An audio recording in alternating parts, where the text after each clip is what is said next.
El imperio lo era todo, hasta que llegó Isabel. Háblame de ella. Hermosa, inteligente, segura de su lugar y dispuesta a mantenerlo ante todos, incluso vos. Capaz de daros el cielo o el infierno, de vos dependerá. No desposáis a una mujer, majestad, sino a una emperatriz. Carlos, rey emperador. El lunes a las 10:15 en La 1.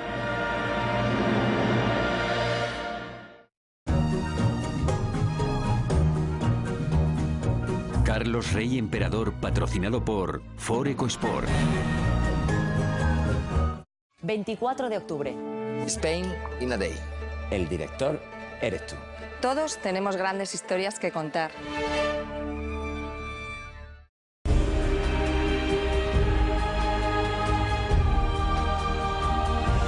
Spain in a Day, con la colaboración de Campofrío.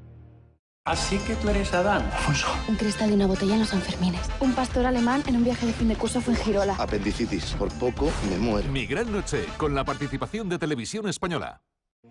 Las propuestas de la Comisión, los debates en el Parlamento, los acuerdos y desacuerdos del Consejo. Información, debates y entrevistas con los protagonistas de la actualidad europea. Desde Bruselas, desde Estrasburgo, conectamos con las principales capitales europeas. Todo sobre la Unión Europea en Europa 2010.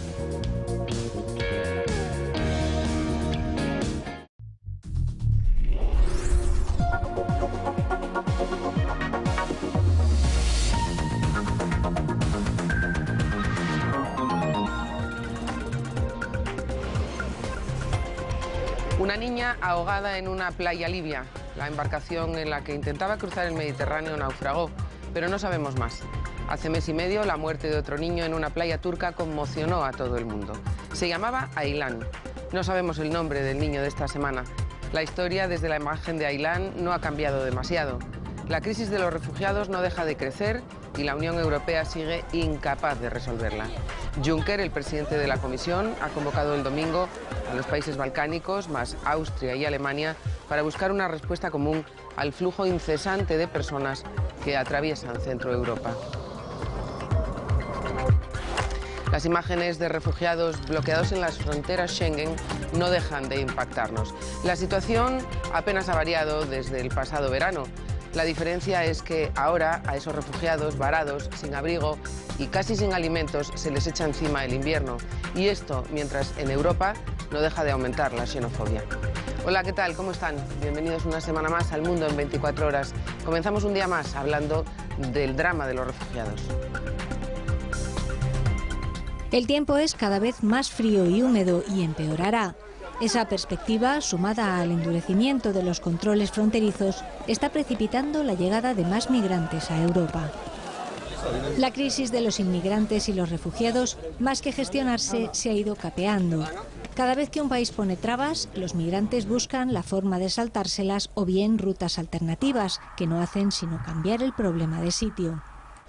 Los flujos desde el norte de África a Italia, de allí hacia Francia y a continuación a los Países Bajos y a Gran Bretaña dejaron imágenes de miles de extranjeros bloqueados, primero en Ventimiglia y después en Calais, intentando subir a los trenes que atraviesan el Canal de la Mancha.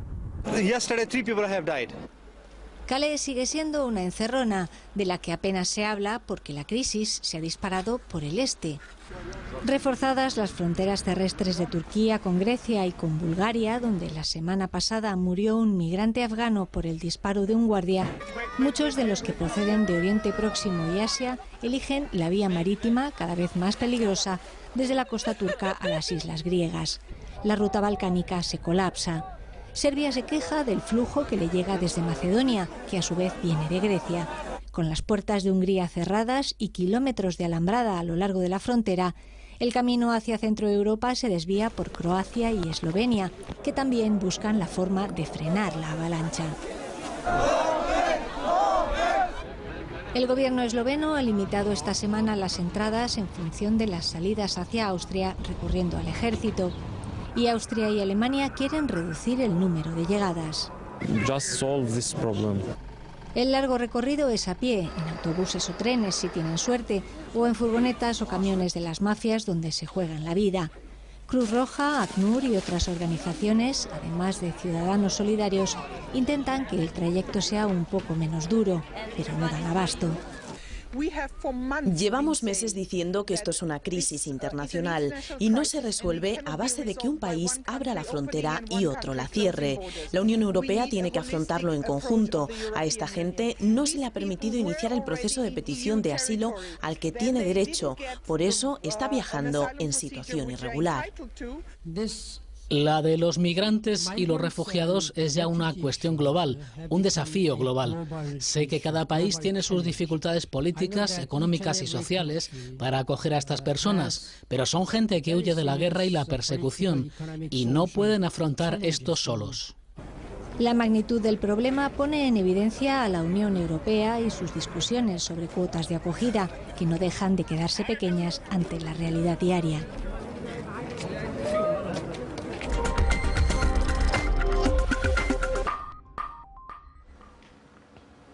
Hoy hablamos del crecimiento de la intolerancia en el discurso público, de la expansión de la xenofobia y el racismo en Europa a raíz de la oleada de refugiados que buscan asilo en los países de la Unión. Y lo hacemos con Esteban Ibarra, presidente del Movimiento contra la Intolerancia. Gracias por estar con nosotros. A vosotros. ¿Es una amenaza? ¿Se está convirtiendo en una amenaza la Europa de la intolerancia? Yo creo que sí. La situación es inquietante y más en el momento que estamos viviendo.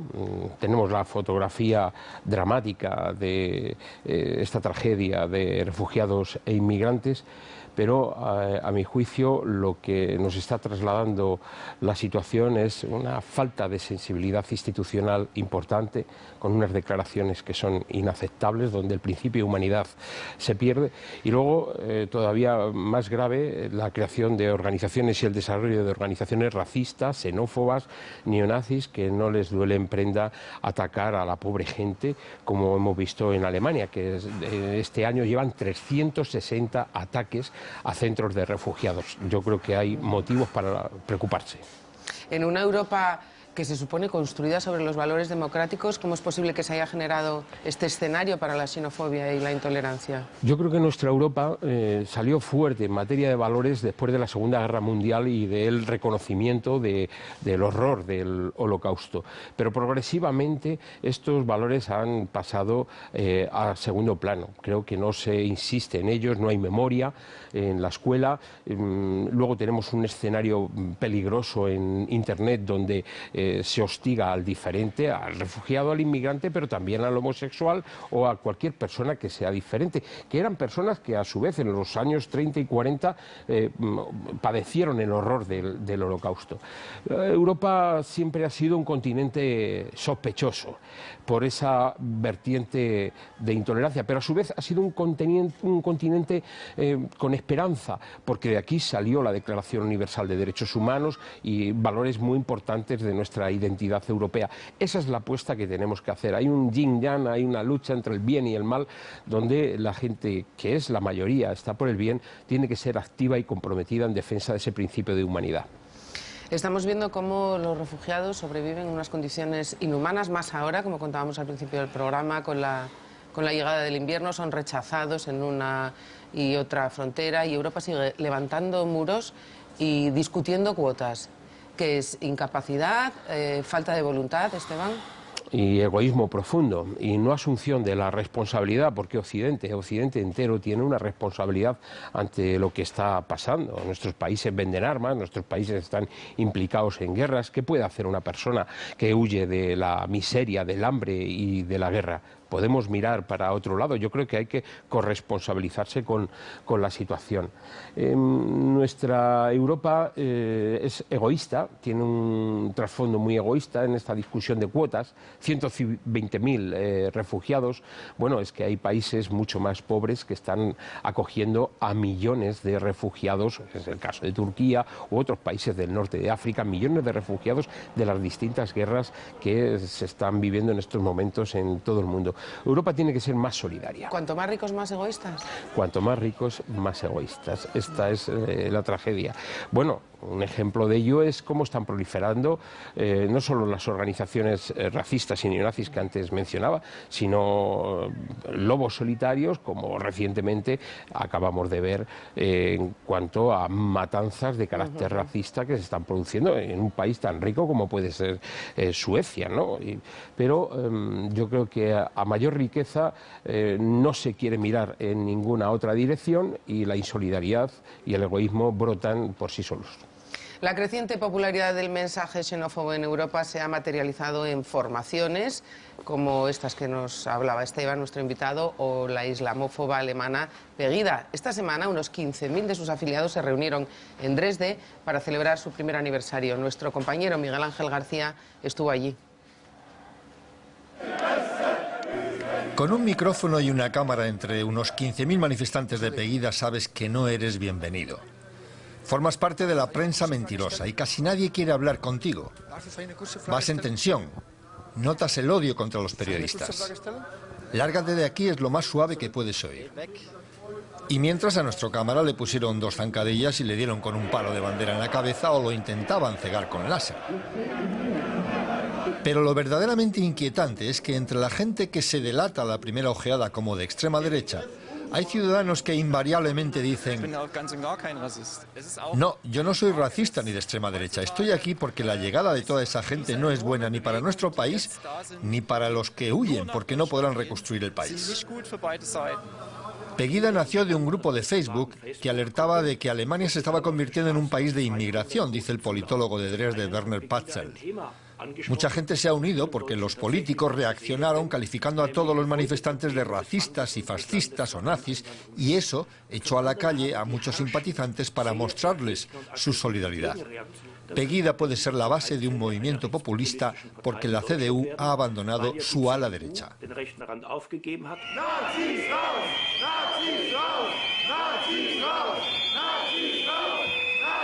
Gente inofensiva, pues, que ni se tiene por neonazi ni lo parece. Eso es lo inquietante de este movimiento, que se indigna porque creen que el ministro de Interior les llama ratas al pedirles que no sigan al flautista de Hamelin y que ha logrado calar entre los ciudadanos el miedo ante los extranjeros. Tengo miedo por mis hijos, porque he oído que entre los refugiados hay muchos criminales, violadores de niños y mujeres. Cuando les replico que los datos dicen que la criminalidad entre los refugiados es muy baja, me contesta: no, tiene una fuente de información falsa. No pudimos ver la reacción de nuestros 2 inofensivos manifestantes de Pegida cuando un orador dijo desde la tribuna: lamentablemente los campos de concentración ya no funcionan. Pero como máximo, sencillamente se callaron. Son la mayoría silenciosa que calla ante los más de 800 ataques a albergues, o la mayoría silenciosa que no fue a votar tras el intento de un ultraderechista de asesinar a Henriette Reker, que ganó la alcaldía de Colonia desde la unidad de cuidados intensivos con una puñalada en el cuello. En lugar de lanzarse a votar para mostrar su repulsa, hubo un 60% de abstención. Son la gente que va tras una pancarta pidiendo la horca para Angela Merkel y dice sí a Viktor Orbán. En Hungría, Fidesz, con sus ideas xenófobas, tiene casi asegurada la reelección por mayoría absoluta. Y por toda Europa se extiende la idea de que estas ideas ahora mismo son la receta para el triunfo político. Se ha visto en las elecciones generales en Suiza, en las elecciones a la alcaldía de Viena, puede verse también en las elecciones del domingo en Polonia, y ponen contra las cuerdas gobiernos como el de Suecia, que tienen que lidiar también con cada vez más incendios de casas de refugiados. Hasta este momento, Esteban, estas manifestaciones xenófobas y estas actitudes siempre iban unidas a partidos muy extremistas, a formaciones neonazis y este tipo de grupos políticos.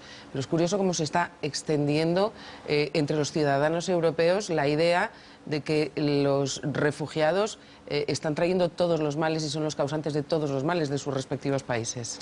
Sí, ahora mismo ya hay una derecha extrema, que es la que hacía referencia el reportaje, que asume esos postulados. Son postulados basados en la amenaza. A mí me recuerdan perfectamente la Alemania de los años 30, donde los judíos eran la amenaza.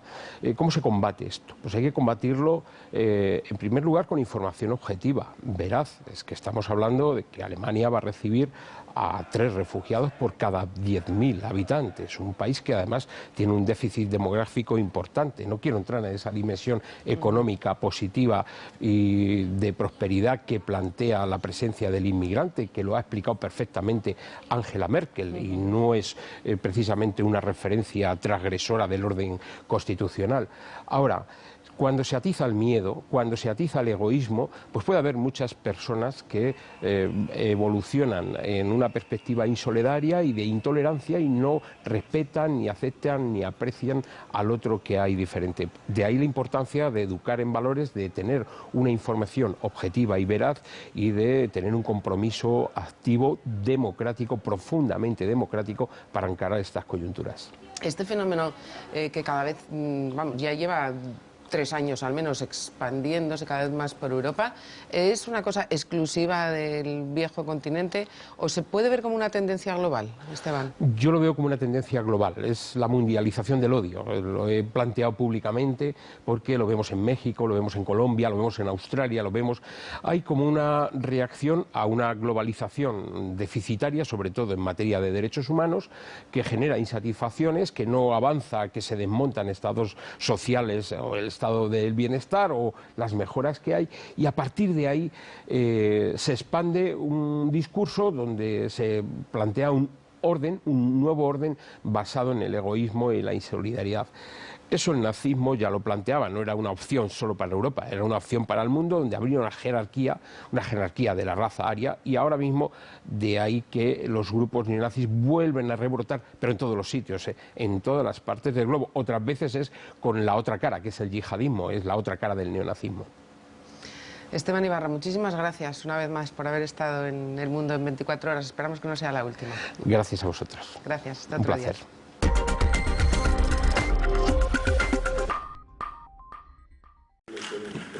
El presidente tenía ante sí uno de los escenarios postelectorales que menos deseaba. Una mayoría de izquierdas dispuesta a entenderse por primera vez en 40 años de democracia portuguesa y a no permitir que gobernara la derecha. Que el Partido Socialista hay condiciones para un gobierno liderado por el Partido Socialista con apoyo mayoritario en el Parlamento, lo repitieron esta semana socialistas, comunistas, verdes y Bloco de Esquerda. El presidente meditó su decisión durante casi 2 días, pero lo tenía muy claro. Antes, un gobierno de Passos Coelho en minoría que una mayoría que calificó de inconsistente. Considero que son mucho más graves las consecuencias financieras, económicas y sociales de una alternativa claramente inconsistente. El presidente interpreta que la alternativa liderada por el socialista Antonio Costa y apoyada por Bloco de Esquerda y comunistas no representa la voluntad popular y dejaría el país en manos de fuerzas antieuropeístas. La izquierda ha respondido con duras críticas al presidente, al que acusan de falta de imparcialidad desde el mismo partido que Passos Coelho. Es incomprensible que en la nominación de un primer ministro el presidente de la República sepa anticipadamente que no dispone ni tiene condiciones de disponer de un apoyo mayoritario en la Asamblea de la República. El socialista ya tiene mandato de su partido para apoyar una moción de rechazo que haría caer al gobierno de Passos Coelho en cuestión de días, en cuanto lleve su programa al Parlamento, donde por cierto la izquierda ya ha superado su primera prueba de unidad al elegir al socialista Ferro Rodríguez como presidente de la Asamblea. Si el gobierno de Passos Coelho cae, el panorama tampoco es sencillo, todo está condicionado por las presidenciales de enero. Cavaco está en la recta final de sus últimos 6 meses de mandato y no puede disolver el Parlamento, así que tendría que dar paso a un gobierno del socialista Costa o dejar el actual en funciones hasta que haya nuevo presidente. Eso obligaría a prorrogar los presupuestos y dejaría en suspenso recortes y subidas de impuestos que podrían descuadrar las cuentas de un país que hasta hace solo un año estaba intervenido por la Troika.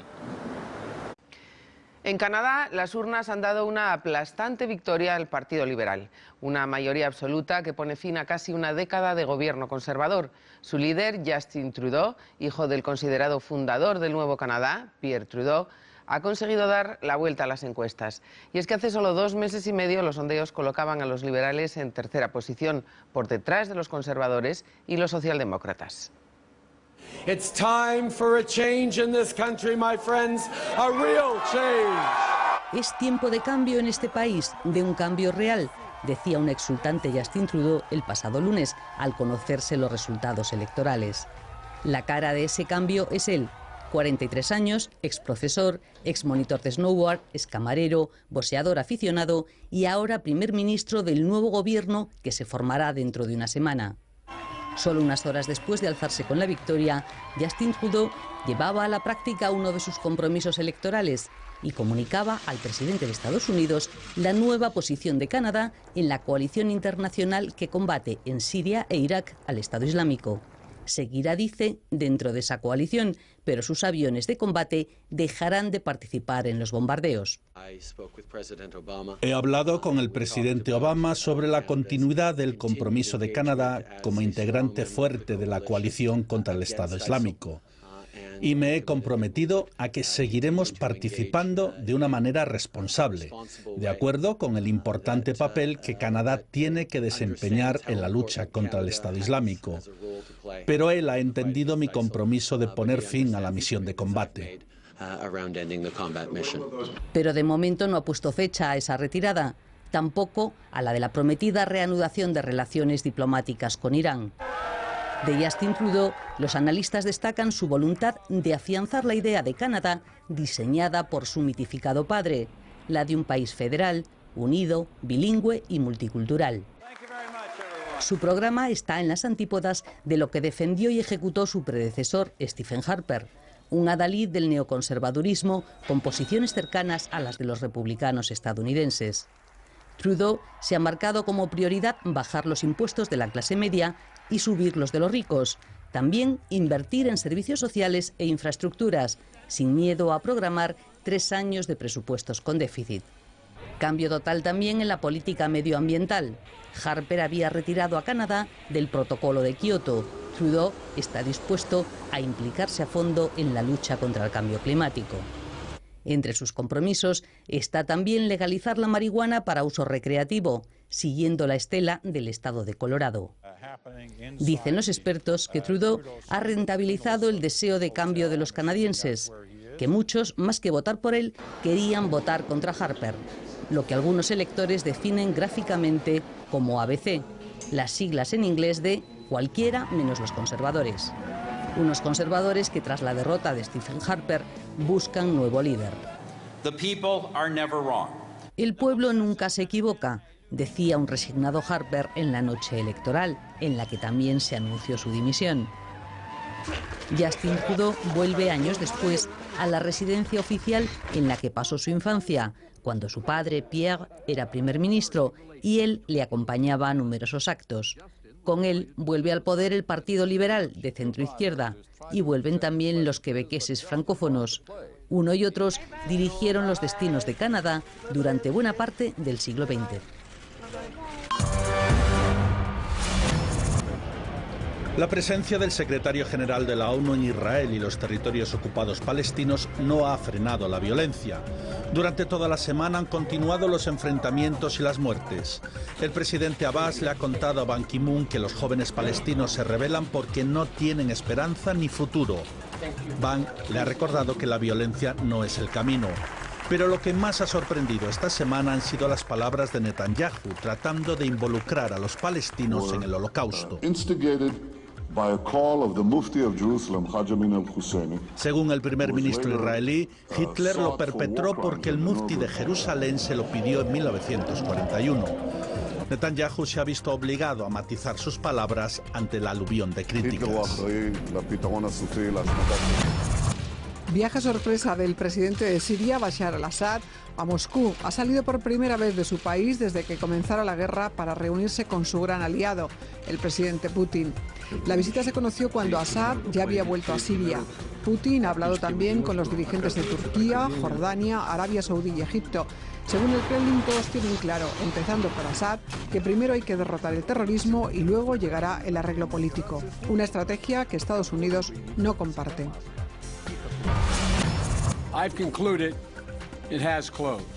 El vicepresidente de Estados Unidos, Joe Biden, renuncia a competir por la Casa Blanca. La muerte de su hijo en el mes de mayo y la falta de tiempo para montar una campaña ganadora, ha dicho, le apartan de la carrera. Hillary Clinton will always stand strong el anuncio despeja el camino a Hillary Clinton. Su éxito en el debate entre candidatos demócratas la semana pasada en Las Vegas ha reforzado su ventaja de 20 puntos sobre su inmediato rival, el izquierdista Bernie Sanders.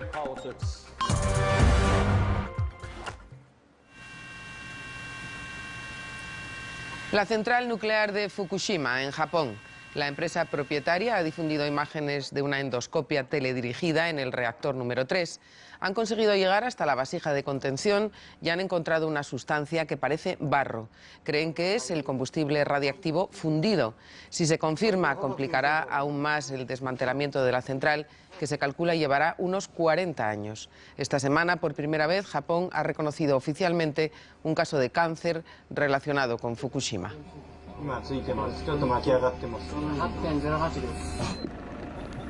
El cáncer ha llegado a Fukushima. El Ministerio de Sanidad japonés pagará por primera vez una compensación a un antiguo trabajador diagnosticado con leucemia y que estuvo desmantelando la central durante un año. No ha trascendido su identidad, pero sí que, pese a llevar el equipo protector, recibió 3 veces más radiación del límite fijado por la ley japonesa. 21.000 de las 45.000 personas que han trabajado en la limpieza de Fukushima han recibido radiación por encima de ese límite. Además, otros 3 antiguos trabajadores enfermos están a la espera de que se resuelvan sus expedientes. Por eso, la noticia es un jarro de agua fría para la apuesta del gobierno japonés por volver a encender sus reactores, pese al rechazo de 2/3 de la población. Solo esta central en Sendai ha vuelto a encender 2 de sus reactores. Japón alega que es imprescindible para la economía del país, ya que en estos 4 años ha tenido que importar el 90% del petróleo que consume. Y además, desde Viena, la OIEA, la Organización Internacional de la Energía Nuclear, le da otros argumentos. Dice que Japón ha aumentado sus emisiones de CO2 en un 30% por el parón nuclear post-Fukushima. Según un informe de esta agencia de la ONU, los países deberían apostar por la nuclear para producir electricidad si quieren frenar el cambio climático. Proponen que se construyan entre 10 y 20 centrales atómicas cada año hasta el 2040. Eso sí, no dan soluciones sobre qué hacer con los residuos o quién acaba pagando la factura en caso de accidente. Uno de los principales productores de uranio del mundo es la República Democrática del Congo. Paradójicamente, su riqueza en minerales es la principal fuente de sufrimiento de sus habitantes. Hace 2 años, la guerrilla M23 y el gobierno firmaron oficialmente el fin de la llamada Guerra del Este del Congo. La violencia ha remitido, pero en zonas como Kivu Norte, cientos de civiles siguen muriendo víctimas de grupos armados. Nuestra compañera Marta Carazo ha estado en esta provincia congoleña, una región olvidada por el gobierno y por las grandes ONGs.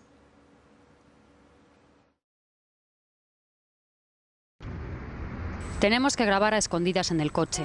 Acabamos de pasar lo que algunos llaman la frontera del miedo, entre Uganda y el noreste de la República Democrática del Congo. Esto ya es Kivu Norte. Según los diplomáticos, esta zona sigue siendo de alto riesgo, bajo protección de las Naciones Unidas. Y en ella todavía actúa un grupo guerrillero ugandés. Desaconsejan a los extranjeros viajar hasta aquí. Según sus habitantes, sin embargo, este es un territorio donde la violencia ha disminuido mucho y en el que ya se empieza a respirar la paz. De todo el país, esta ha sido la región más perjudicada tras 20 años de guerras sin fin. En poblaciones rurales, como esta, se han perpetrado matanzas, violaciones y luchas indiscriminadas hasta casi antes de ayer. Se nota en la mirada de quienes las han sufrido de cerca. Es el caso de Prosper. Era profesor de matemáticas en Goma. Se manifestó contra el reclutamiento de niños soldado y una de las guerrillas le secuestró. Escapó hace 7 años y todavía teme volver. Hay que esperar a ver cómo evoluciona la situación. No tengo un lugar a donde ir y tengo problemas económicos y políticos. Todavía hay grupos armados y el entorno no es seguro. De momento, Prosper vive refugiado en esta diminuta estancia en un lugar anónimo al otro lado de la frontera. Toda esta espiral ha dejado durante años los planes de desarrollo guardados en un cajón.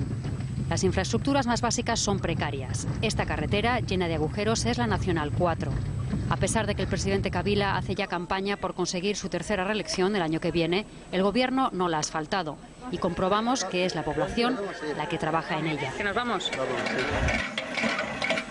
En este país les sobra el agua, pero no tienen canalizaciones. Los niños son los encargados de ir a por ella y transportarla en bidones hasta casa. Tampoco hay red eléctrica para todos. La dificultad de conseguir un visado y la inseguridad hacen muy difícil que hasta aquí llegue la ayuda exterior. Y a quien consigue venir y les pregunta qué necesitan, lo sorprenden diciendo que lo que quieren es que sus niños puedan ir al colegio. No hay centros para todos ni educación gratuita.